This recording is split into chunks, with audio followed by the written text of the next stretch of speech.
Presidente da República José Ramos Horta inaugura edifício oficial Central Produção Beton, Rússia Empresa Timor Kin Kun Building Material no Engineering LDA, nebe localiza executivar posto administrativo Bazartete, município Liquiçá.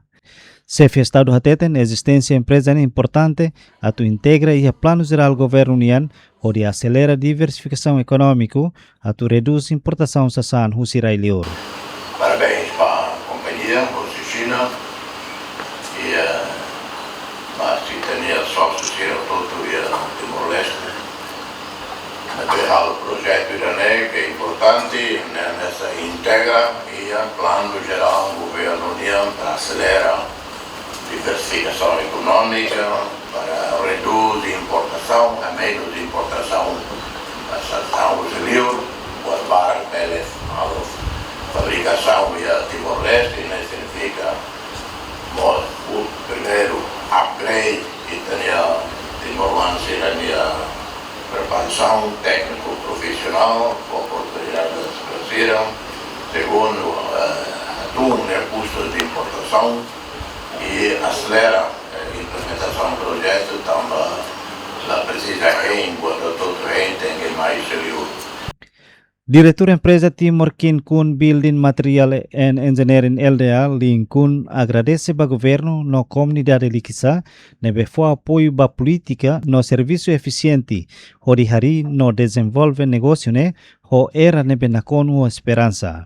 Nia reforça foi inaugura do plano e a fulan julho tinang dane a rua operação tamba atualmente empresa hari ona linha produção beton rua e a capacidade de produção bot liu e a Timor-Leste no ASEAN. Tamba capacidade de produção to metro cúbico atusat cada horas no capacidade loron to 5 metro cúbico. E dane suficiente a tu apoio projeto infraestrutura nacional, estrada, ponte no projeto social zero.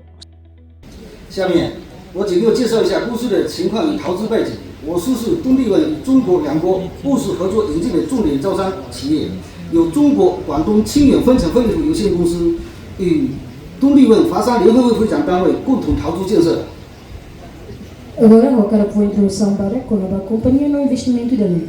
Companhia da NEM é uma empresa estratégica da NEM, e cooperação prática entre Timor-Leste e China. O projeto da NEM investe em motocurso e Guangdong King Franchise, concluído com o DPTB, na entidade líder comunitária negociante chinesa e a Timor-Leste. 截至目前，公司已在东帝汶累计投资超过800万元，顺利完成公司注册、办不牢修建、采石场科学选址以及混凝土生产线全线安装投诉工作、砂石料加工和预制构件厂的各项筹备工作都已准备就绪，计划于今年7月份正式投入生产运营，以实干实际回报各位领导的关心与期望。 Então agora total investimento da companhia NEM e o melhor valor do ouro americano. A melhor remata o registro da companhia, construção de edifício administrativo, determinação fábrica de base científico, não instalação completa, linha de produção de beton, preparação da fábrica processamento aerobrita, não uso da fábrica componentes pré-fabricados com toalha.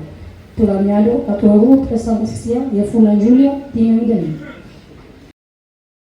Além do projeto de desenvolvimento imobiliário em Timor-Leste, o estimativas investimento total liu $, a tuhari corrente indústria material construção ida nebe completo, o de apoio desenvolvimento infraestrutura na União. Desenvolvimento empresa tem que acompanhar a responsabilidade social para enhira projeto né, tama operação completa, se cria posto serviço direta liu atus rua, no posto serviço indiretamente liu atus ida e a setor material construção, logística no serviço siracelo. Fundo tomak mai husi capital próprio companhia nien, sem apoio financeiro externo ka fundo especial Roma. Fonte fundo roto legal, transparente, controlável, operação tuir lei, mas base principal para desenvolvimento empresa e estrangeiro.